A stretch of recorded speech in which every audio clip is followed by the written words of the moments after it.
अगर आपकी कार की पार्किंग नहीं मिल पा रही है और आपने अपनी पार्किंग की जगह की बजाय किसी और की पार्किंग में अपनी गाड़ी लगा दी और खुदा ना खास्ता आप दिल्ली में हैं, तो चेत जाइए।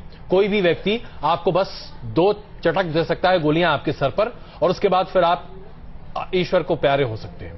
सबसे बड़ी बात यहां पर यह है कि पार्किंग को लेकर यह मसला नहीं है। बात यहां पर यह है कि दिल्ली वाले गुस्से में हैं। क्यों पिनाज? बिल्कुल, और दिल्ली वाले इस कदर गुस्से में हैं कि चाहे पुलिस वाले हों, नेता हों, आसपास के लोग हों, उनका गुस्सा अजय हर किसी पर उतर रहा है। बिल्कुल।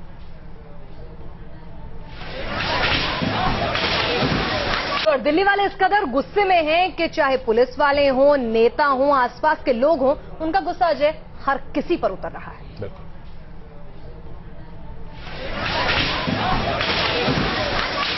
ये है जनता का गुस्सा, ये है दिल्ली वालों की नाराजगी। सड़क पर हो हंगामे की ये तस्वीरें राजधानी दिल्ली की। बवाना इलाके में लोगों ने सड़कों पर आकर प्रदर्शन किया और गुस्से से भरा ये प्रदर्शन इस हद तक पहुंच गया कि भीड़ को काबू करने के लिए पहुंची पुलिस भी हंगामे की चपेट में आ गई।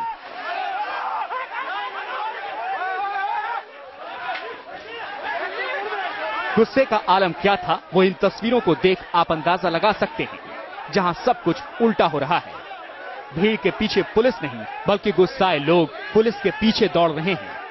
नाराज लोगों का हौसला तो देखिए कि पुलिस को न सिर्फ दौड़ा दौड़ा कर पीटा, पुलिस पर डंडे बरसाए, बल्कि अपनी जान बचाने की खातिर जब पुलिस वाला दुकान में घुसा तो फिर लोगों ने दुकान की शटर गिराकर पुलिस वाले को अंदर ही बंद कर दिया।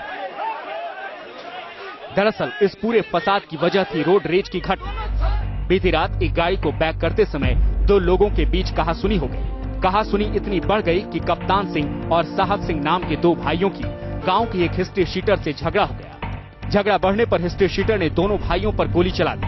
गोलीबारी में मौके पर ही दोनों भाइयों की मौत हो गई। आरोपी हिस्ट्री शीटर पाली गिरोह का सदस्य बताया जा रहा है। पूरा मामला ये है कि जो जहाँ पे गोली चली है वो हमारा घर है, उसके सामने चैंपियन गाड़ी थी। ठीक है जी, गाड़ी आगे पीछे करने के चक्कर में बदमाश है वो गाड़ी, उन्होंने आगे बोला होगा गाड़ी हटाओ, तो अपनी गाड़ी तो आगे से हटा ही रहे थे, लेकिन उन्होंने क्या किया, गाड़ी हटाने के एवज में गोली मारी। वारदात के बाद स्थानीय लोग सड़क पर शव रखकर हंगामा करने लगे और इसी दौरान लोगों का पुलिस पर गुस्सा फूटा। एक मामूली कहासुनी का अंजाम बेहद खौफनाक साबित हुआ, लेकिन 2 भाइयों की हत्या करने वाला आरोपी अब भी पुलिस की गिरफ्त से फरार है और इलाके में तनाव बरकरार है।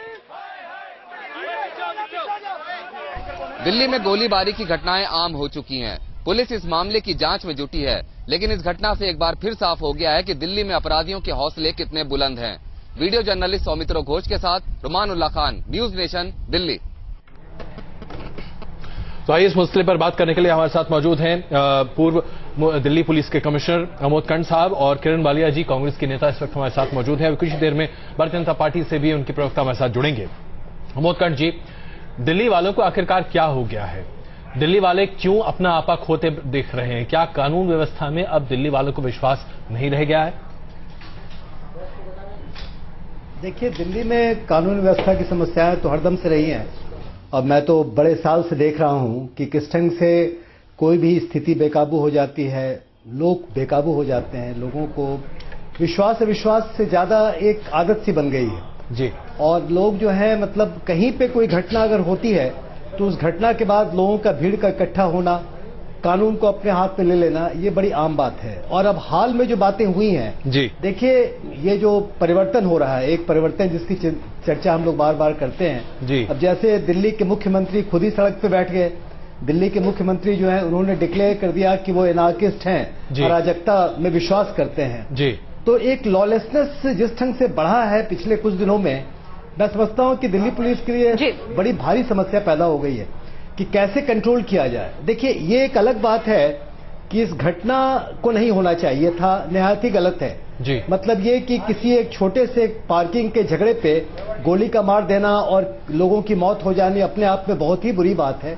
लेकिन सवाल ये उठता है कि अगर ऐसी बात हो गई तो क्या ये जायज है कि जनता के लोग, इलाके के लोग एकदम हावी हो जाएं और कानून व्यवस्था पैदा कर दें। लेकिन अमोद कंठ जी, हाँ, मैं बीच में आपको रोकना चाहूंगी। शायद जनता इतनी आजिज उस पुलिस से भी आ चुकी होगी, कहीं ना कहीं उसके खिलाफ भी इतना गुस्सा होगा, क्योंकि ये एक दिन का गुस्सा, एक दिन का रिएक्शन नहीं हो सकता है कि कोई हिस्ट्री शीटर इलाके का अगर ये दबंगई दिखा सकता है 2 भाइयों को मौत के घाट उतारने की इतनी छोटी सी बात पे, तो कहीं ना कहीं वहां की पुलिस का होल्ड उस इलाके पर भी कमजोर रहा होगा। नहीं, ये बात सही है। देखिए, पुलिस कभी भी अपने आप एक पूरी की पूरी सिचुएशन कंट्रोल नहीं कर सकती है। आप जानते हैं इस बात को कि दिल्ली पुलिस बेशक 80-85 हजार लोग होंगे दिल्ली पुलिस में, लेकिन जो लोग law and order crime control में होते हैं उनकी संख्या 30-40 हजार ज्यादा नहीं होती है। और 1 करोड़ 70 लाख की आबादी में 30,000 पुलिसमैन सब कुछ कंट्रोल करने संभव नहीं है।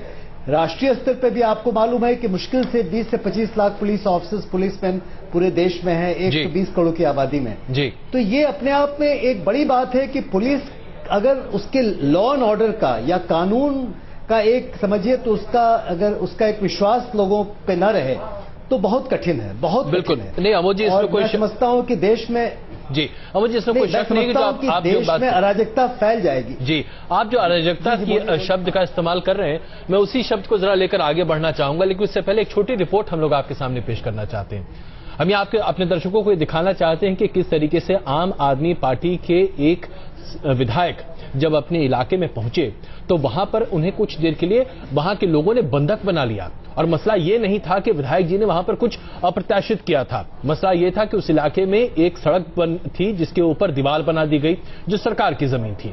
सड़क बंद हो गई, लोगों को बड़ी दिक्कतें आने लगी। आम आदमी पार्टी ने यह भरोसा दिया था कि इस दीवार को गिरा दिया जाएगा, लेकिन दीवार गिराई नहीं गई। इसके बावजूद वहां पर प्रदर्शन चलता रहा।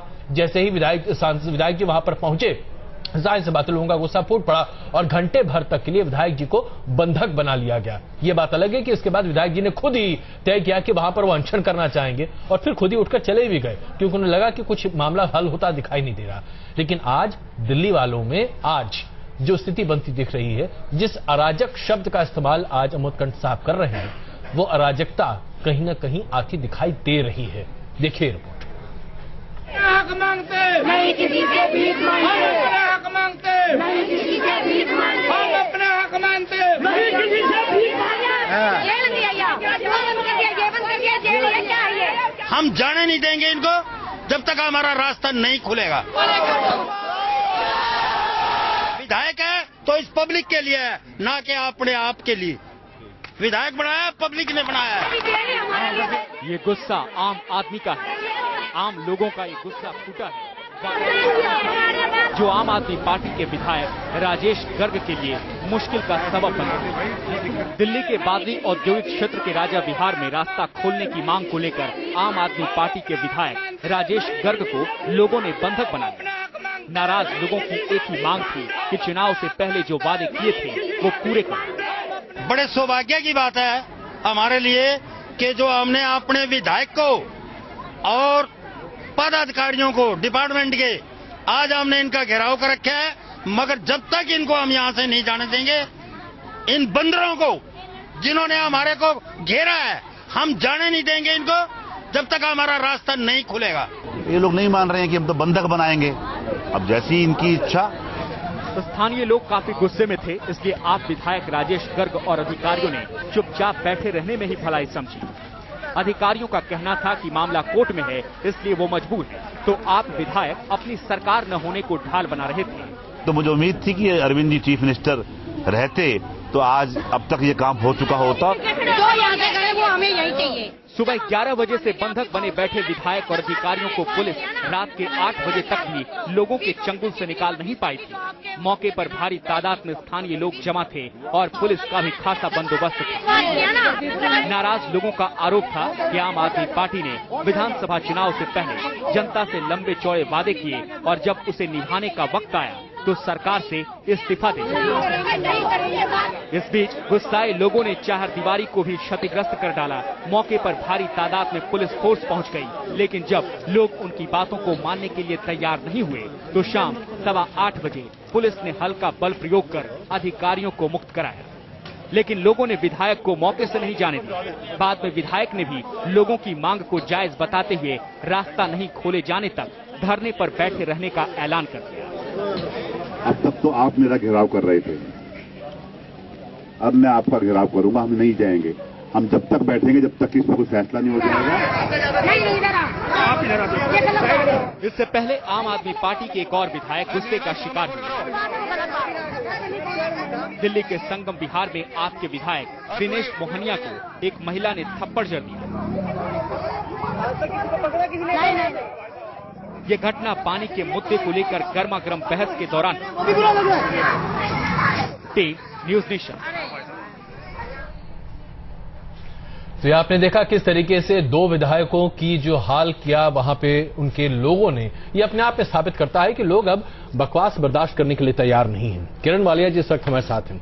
किरण वालिया जी, आपको डर लगता है कि आने वाले दिनों में अगर आप जो वायदे करेंगी अपनी जनता के साथ, उन लोगों के साथ जो चुनकर आपको विधानसभा तक भेज रही हैं, अगर वायदे पूरे नहीं हुए तो शायद जनता का गुस्सा इसी तरीके से फूट पड़ेगा? जनाब, कांग्रेस पार्टी ने हमेशा जो वायदे किए हैं वो निभाए हैं। हम लोगों ने झूठे वायदे नहीं किए। हमारे कभी भी किसी एमएलए को ना ही बंधक बनाया गया, ना ही इस तरह से किया जनता ने, बल्कि आज जनता याद करने लग गई है कि कांग्रेस सरकार में शीला दीक्षित ने जो काम किए हैं अपने करने लग गए हैं और एक मुख्य रूप से वो कह रहे हो गया लोगों से क्या। नहीं किरण वालिया जी, लेकिन यहां पर जो बुनियादी मुद्दा है, आप ये कह रहे हैं कि लोग आज याद कर रहे हैं कि शीला दीक्षित की सरकार के दौरान क्या स्थिति थी। जाहिर सी बात है उस वक्त लोगों का जो गुस्सा प्रकट करने का तरीका था वो शायद ऐसा नहीं था। इसे आप अरविंद केजरीवाल इफेक्ट कह सकती हैं। क्या अब आने वाले दिनों में इस इफेक्ट से आप अपने आप को बचाए रख सकेंगी? क्योंकि इस सरकार को समर्थन आपने दिया है, याद रखिएगा।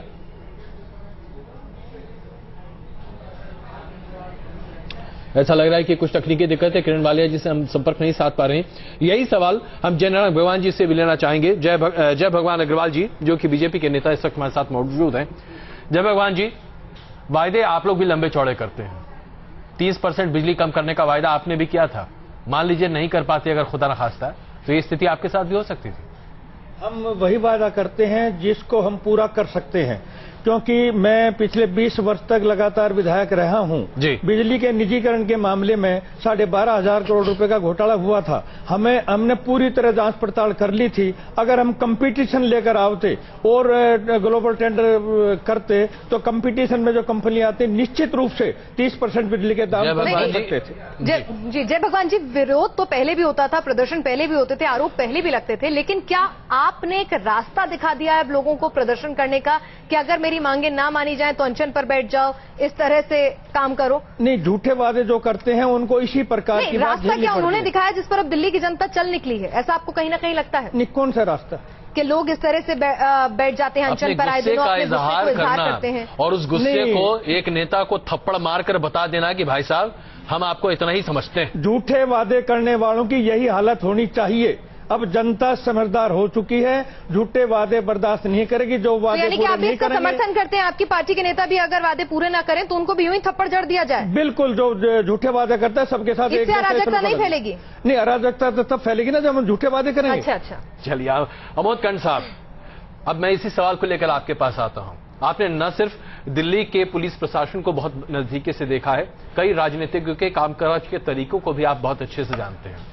क्या आपको लगता है कि वाकई में लोग अब ज्यादा आक्रामक होते जा रहे हैं और आम आदमी पार्टी, जिसका नाम लिए बगैर आप अराजकता शब्द का इस्तेमाल कर रहे थे, उसने जो रास्ता दिखाया है वो दिल्ली वालों को अब गुस्से के रास्ते पर कहीं और आगे ले जाता हुआ दिखाई देगा? देखिए, जो भी हमारे मित्र कह रहे थे, जय भगवान जी, या उसके पहले जो आप गर्ग साहब की बात कर रहे थे, मैं सिर्फ इतना कहना चाहूंगा कि ये बड़ा खतरनाक खेल शुरू किया है आम पार्टी ने।